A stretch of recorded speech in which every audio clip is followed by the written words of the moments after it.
Thank you. I wish to thank the organizers for inviting me. First time in Japan, so this is awesome. I'm going to talk about some of the operations work we do at the Argonne Leadership Computing Facility. Just want to focus on a few of the things I think we do really well. Let's see. Outline of the talk is I'm going to briefly just go over overview of ALCF and its structure, talk a little bit about Mira and our file systems, and then go into some of the operational highlights. First couple will be short, and the third one will be kind of long. Then a little bit about Coral, the big DOE procurement between the three labs, which is our future, and talk a little bit about collaboration opportunities at the end. So, again, I don't know if you know, this is really just to make sure we're all on the same level about what a leadership computing facility is. Argonne is one of two leadership computing facilities in the U.S.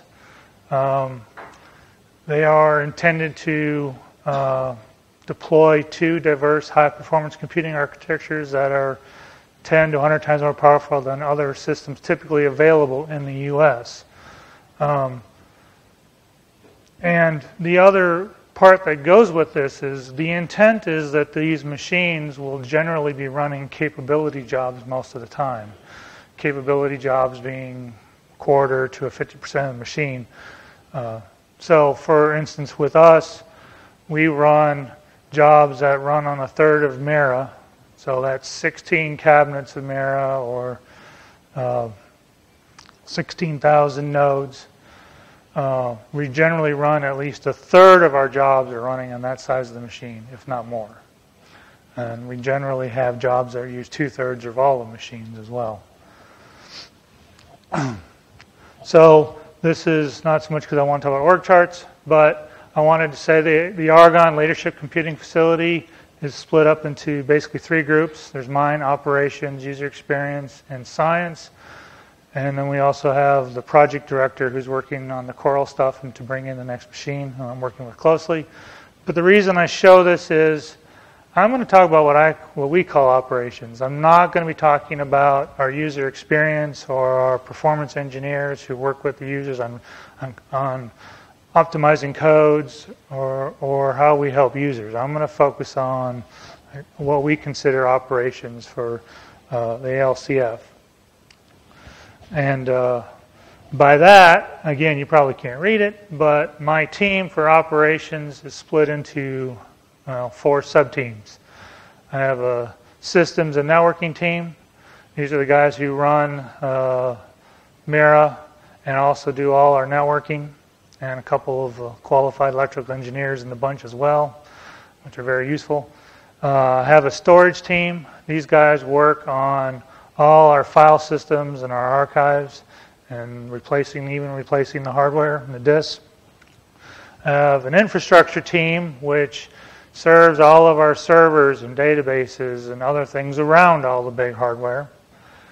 And then I have another team called Advanced Integration Group, and these are guys that build all of our sort of glue code around things. They're doing our newest accounting system we just deployed. They do our scheduler, which is something I'm going to talk about later, and stuff like that. And I even, from the lab's cybersecurity team, I have an embedded guy from their team that works with us very closely. So, Mira, you've heard it mentioned several times yesterday, maybe today. This is an IBM Blue Gene Q. It has 49,000 nodes. There's 16 cores on a node, so you can do the math. 786,000 cores. It's in 48 racks. You see here is a picture of the first 16 racks, and there's 2 more rows of 16 racks behind it. And 768 terabytes of memory, so gigabyte per core. And the 5D Taurus interconnect, which kind of comes up again later in something I'm going to talk about. So again, we are often having people using a full row of this, or 2 rows, or all 3 rows. This is common for us, and the way we do our scheduling, we promote it. We have a few other resources, 2 more Blue Gene Q systems, 2 racks and 4 racks. These are test and development machines. Vesta actually has its own file system, so it's separated. This is where we start all of deployments of things we're testing. CETUS is a test and development machine that's on the same file systems as Mira. We actually use it to do special production cases that don't naturally fit on Mira. You know, things like running for 3 days straight, which is not something we do with codes on Mira. And we also have another visualization machine, Cooley. It's new as about a year ago. It's a Cray cluster machine. So it's got Haswell and NVIDIA Tesla core chips on each node. The cool thing about it is it's got 386 gigabytes of RAM on each node. So it's really useful for viz and data analytics. So this is what we have for machines. This is just a brief block diagram of our file systems right now. Basically, we're running 3 production GPFS file systems serving both Mira and CETUS. One of them is a home file system, typical place where you're going to build your codes. But then we have 2 Scratch/project file systems. The projects get placed on one or the other, and one of the FS0 is 20 petabytes with 240 gigabytes a second bandwidth. So projects that have a much higher I/O needs get placed there. And then we have FS1, which is smaller, 7 petabytes and 90 gigabytes a second. And this is all on our InfiniBand network, running at 40 gigabytes a second. Now, I just want to talk about one project we're working on at the moment. So if I take those 3 file systems from before and put them over on the left, right now we're working on a project, and I hope to have it done in a couple months, where we're going to deploy yet another GPFS file system that's 400 gigabytes a second. And this is intended to serve, you can use whatever word you want. I'll call it a cache. Some people call it a burst buffer. But it's going to, basically, we're going to try to put it in front of the 2 Scratch file systems. So users will write to this one first, and then using IBM's Active File Manager product, based on certain policies, the files will move to the project directories hours, days later, depending on the policies set. And they will move back if needed, based on if the user calls it up. Hopefully the policies are such that the files don't get moved until they're not really being used anymore. But you can't get it always right, but we're pretty sure we can get it 90% right, or catch most of the cases. So this is in progress, and we have great hopes for it. So I'll switch now into the 3 highlights or best practices I wanted to talk about. Again, we're doing lots of other things as well. So we'll want to talk about some of the other things we're doing. See me offline. So I mentioned the EIG group that we're doing scheduler work in it. Well, we have rolled our own scheduler that we run on our machines called Cobalt.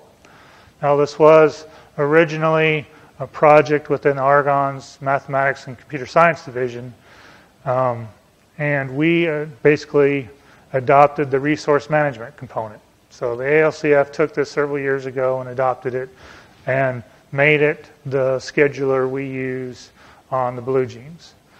And in the next slide or 2, I'm going to try to reinforce why that's important. But one of the things I'm going to say now is we see this as a very strategic thing for the ALCF. We needed it for Mira and its predecessors, but going forward, you know on the machines that are coming, there's going to be burst buffers, NVRAM, energy-aware scheduling abilities, and potentially more layers of disk. And all of these things are tied into the scheduler at one level or another. And we own our own scheduler. We can change it to do what we want. And so I think this gives us a leg up. As these technologies come with the machines we're getting, we can tweak the scheduler on our time frame to do what we want. So I see it as a big plus. But for Mira, we schedule it in blocks or partitions. We don't schedule it on a node-by-node basis.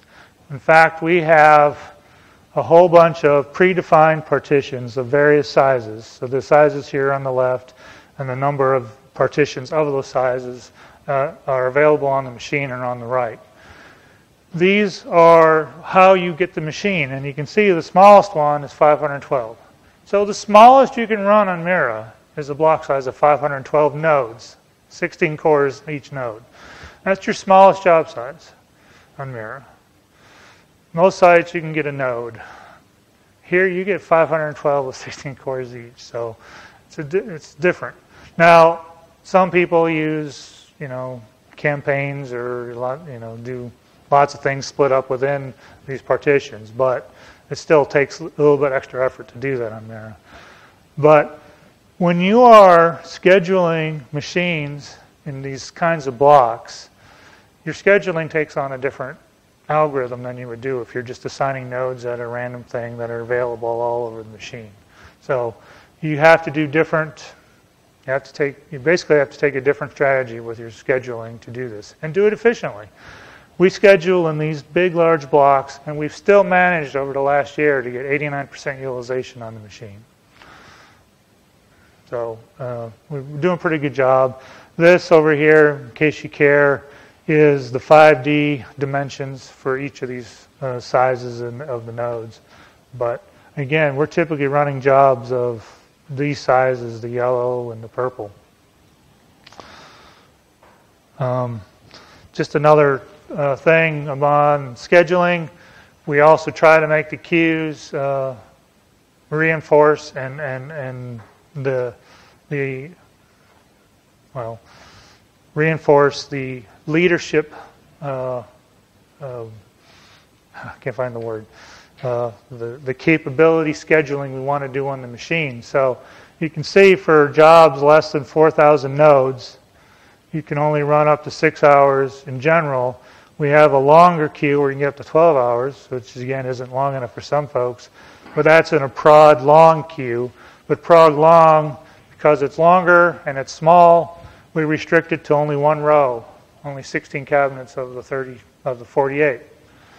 So again, we're doing lots of things to encourage large jobs because that's our mission, to run the large capability jobs of the U.S. DOE needs and so forth.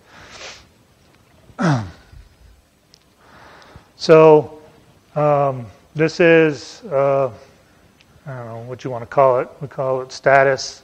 This shows one day's run. Now again, it doesn't look like there's very many large jobs. This was an example to show how much you can see on our status page for how the queues are, or how many jobs are running on the machine and how it's doing. Right now, I just looked before I came up here, and there's one job running on these two bottom rows and 2 jobs running on the top row. That's what's going on right now. So 32K and 2 8Ks are running right now.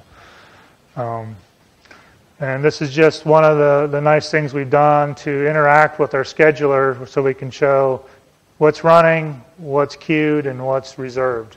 If you click on the reservation tab, it'll show you the reservations for maintenances or trainings that are coming up in the future. Not that everyone looks at it to know why their job didn't start, but it's there, and the information is there. So, another thing I wanted to talk about quickly is their monitoring. We're using something called CheckMK, open source solution for monitoring around using the Nagios core. We do a lot of monitoring with this, and because it's the way it's set up, it scales very well. Heck, we even monitor this using Monit to monitor CheckMK. So we're a strong believer in monitoring a lot of things and as much as we can do. And we have team members subscribe to categories of alerts, and we try to make sure it's relevant for each team member who are getting the alerts. And stakeholders, in this case, people who are in charge of machines or services or switches or disks, or whatnot, they're all required to tune the monitoring for the hosts and the services that they're in charge of. So, and on top of this, we further customized this CheckMK thing that we use to send alerts to a dedicated Slack channel. I don't know if any of you know what Slack is, but it's basically a vendor solution for doing group chats and IM kind of stuff. But we use it a lot internally to talk to each other during the day. And today back home, it was a maintenance day, and it was very active with everyone talking amongst what was going on. But we also publish alerts to it from all our monitoring. This is the landing page. It's probably impossible to read. Basically, this is summarizing some of the information at the top. So we are monitoring 720 hosts. And this, I'm not talking about individual cabinets on the machine either. This is servers around the edges. This is Ethernet switches, IB switches, power, and whatnot. So 720 hosts, 50,000 services monitoring. We're seeing about 10 host checks per second and 1,200 services checks per second. A lot of information coming in all the time. If we dive in on any one of these hosts, as an example, again, impossible to read, I'm sorry. This is a Trebuchet, one of our hosts. Servers are on the edges of things we're doing. It has all sorts of services it's monitoring, from disk to CPU load to Ethernet switches. Just tons of things that we're monitoring. And if you dive in on, say, the CPU load, you can get a whole bunch of status information and even a history of load on that particular service on the machine. So again, just one of the kind of the second thing I think we do really well. I find it really useful, all the monitoring we do. So now the third thing I wanted to hit on was what we call our operational assessment process. We have this huge process of where we have to write basically a report every year detailing all of our operational assessing ourselves. And as part of this is knowing our availability, our scheduled downtime, utilization, etc. Well, to this end, we are accounting for every core second on the primary production machines. Of course, everyone does this. The part where I think we distinguish ourselves is the second bullet. We track the fate of every job launched on the system and classify the cause of interrupt if it does not end successfully. I worked at several centers. All the other centers I've been at did not go and classify what happened to every job that failed on the machine. We are doing that. Now, I know other centers when there's an event, the machine goes down or the file system goes screwy, they figure out all the jobs that were affected at that event and potentially contact the users and whatnot. We're doing it for every job that fails every day of the week, whether we know something happened or not. We go back and find every job failure and then spend once a week doing a classification of all the jobs. Yes, it's time consuming. We have tried to automate as much as we can. We're still adding more automation to it, but it does take time. At the same time, our DOE program managers really like this about us. They like knowing that we're doing this for every job. And of course, we're putting all our information in a database, and we actually use this with some of the classification we do to drive improvements efforts later. So this kind of repeats a lot was on the last slide, but when we get together once a week to go over all these jobs, this is what we call our job failure analysis. And this is how we basically track availability, outages, and failure categories. Again, this kind of repeats a lot what was said. A lot of what we're doing is very specific to what we do. Again, we've automated a lot of this. A lot of this is dependent on the Blue Gene queue and what it does, and so it's very specific. Now, if you've I'm sure most of you are aware, we're getting Cray Intel stuff in the future. So we have, as I'm going to say later, there's going to be a lot of changes here. And because of that, we're looking at where we can start making more things more generic and whatnot. So again, I'll come back to this later. But we try to have a command to do a lot of all of this. Gathering all of the jobs, trying to pre-classify them, trying to, when we figure out how we're going to do maintenance, when we notify users, a lot of this, we try to have a command for a lot of what we do, and it helps. And it keeps a lot of things consistent. And most importantly, it makes sure when we're using all these commands consistently, we're getting all our information into our databases for later reporting. So, for example, we also spend on a regular, once every couple of weeks, we get together to plan out our maintenance activities that we're going to do. And we plan all out with everyone in the room. And then all the information is, I believe, it's in an RT ticket system. And then we run this maintenance manager on what we've decided is our plan for that day. And from that, it makes a scheduled reservation, and it notifies the users what's going to happen on the maintenance day. And so we've automated as much of this as we can. And again, it gets all our information into our databases for availability calculations. And we have another script that we run daily that's going to load, that tries to do some analysis too, but loads all our interrupts for that day. These are the things that are going to get analyzed in the meeting. Now this example shows kind of what's come out after the meeting, so it's not what happened before the meeting. But, and again, it's hard to read. I tried to blow it up as much as I could.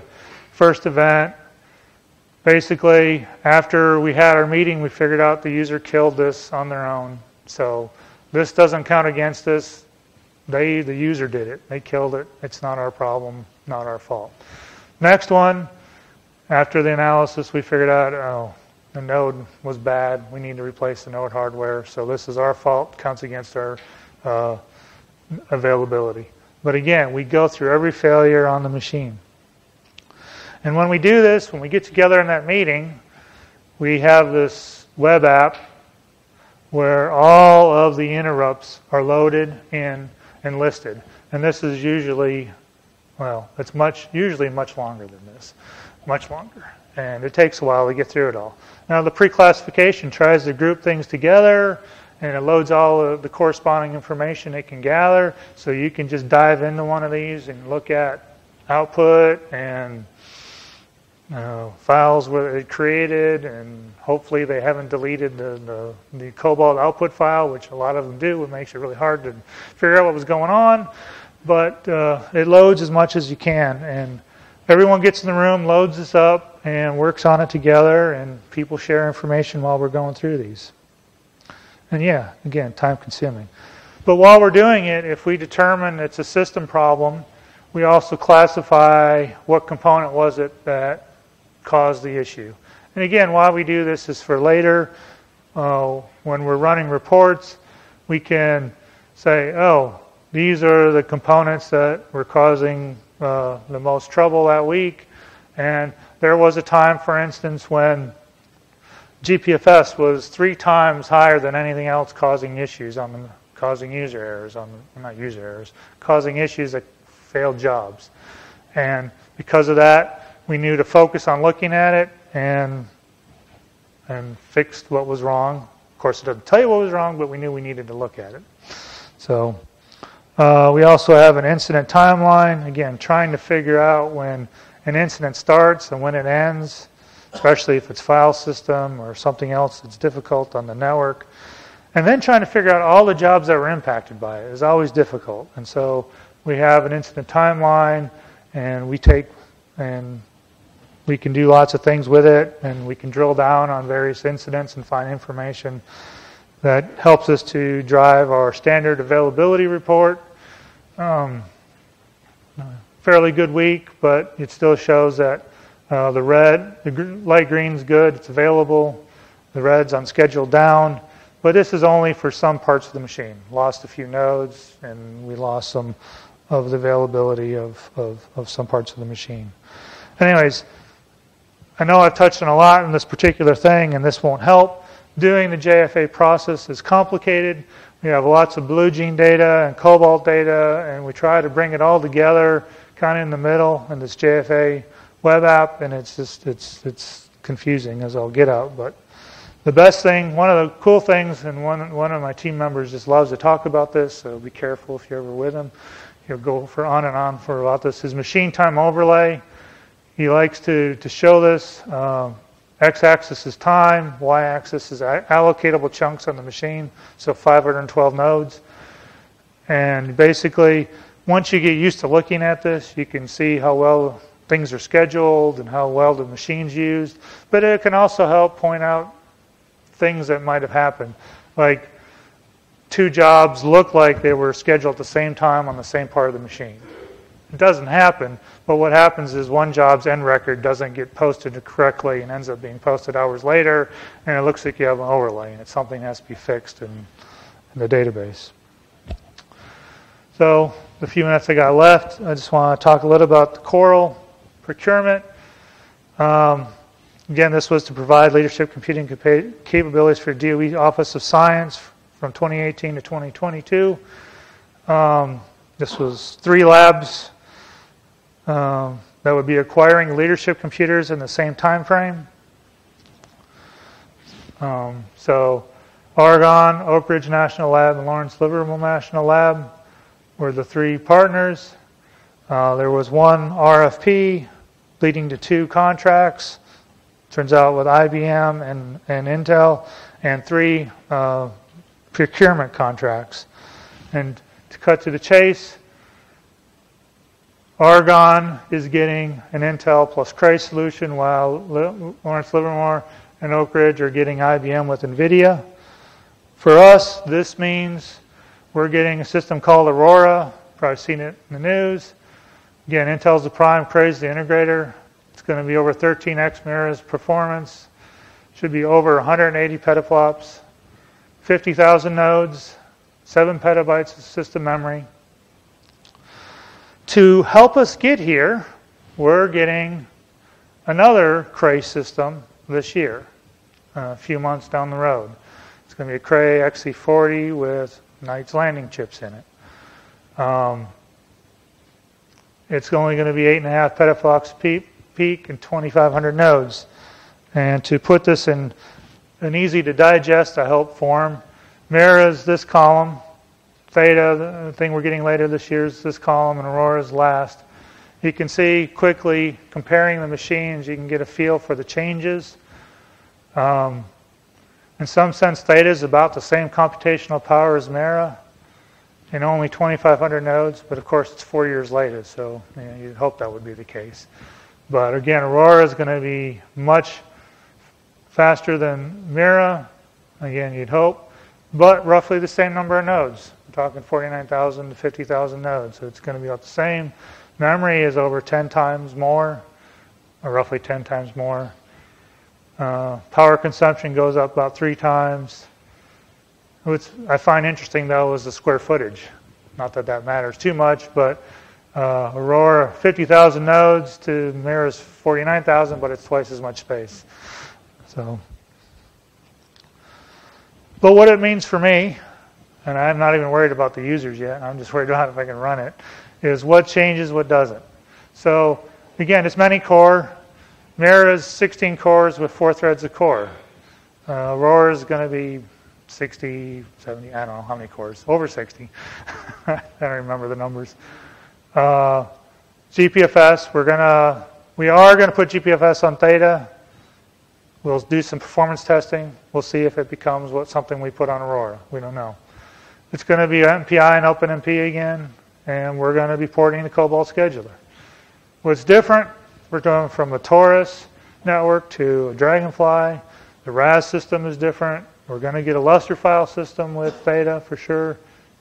We don't have any experience with it. System software is different. Cray program environment is different. On-package memory. Intels, not PowerPCs, SSDs. So we have a lot of things we're going to have to get used to. It'll be interesting. But what it means for me when it comes to where we're going in the future and where I see opportunities. We're going to be porting Cobalt, monitoring process, and the JFA process, the stuff I talked about before. This is what we're doing. This is integral to what we're doing. At the same time, I think we're looking for architectural improvements for how we do some of these things. And by that, I mean, how could we do this on other machines? And how could we maybe open source some of the stuff? We don't have an open source move yet, but it's in the back of our head. So I see we have opportunities for sure to share and co-develop tools, I think, especially in the things we care about very highly. But, of course, there are other opportunities as well that go beyond what I care about in my day-to-day job. You know, we can evaluate each other's software stacks, scaling studies, tools, libraries, compilers. It's all there. Community codes, viz support. And the viz support's really interesting because Theta, one thing I didn't stress highly enough, the machine we get later this year, it's a transition machine, but it's also supposed to be, it's going to be our data analytics machine for Aurora in 2018. And we're going to be spending a lot of time and effort on the data analytics on the Cray XC40 with the Knight's Landing. So I'll stop there. Thank you.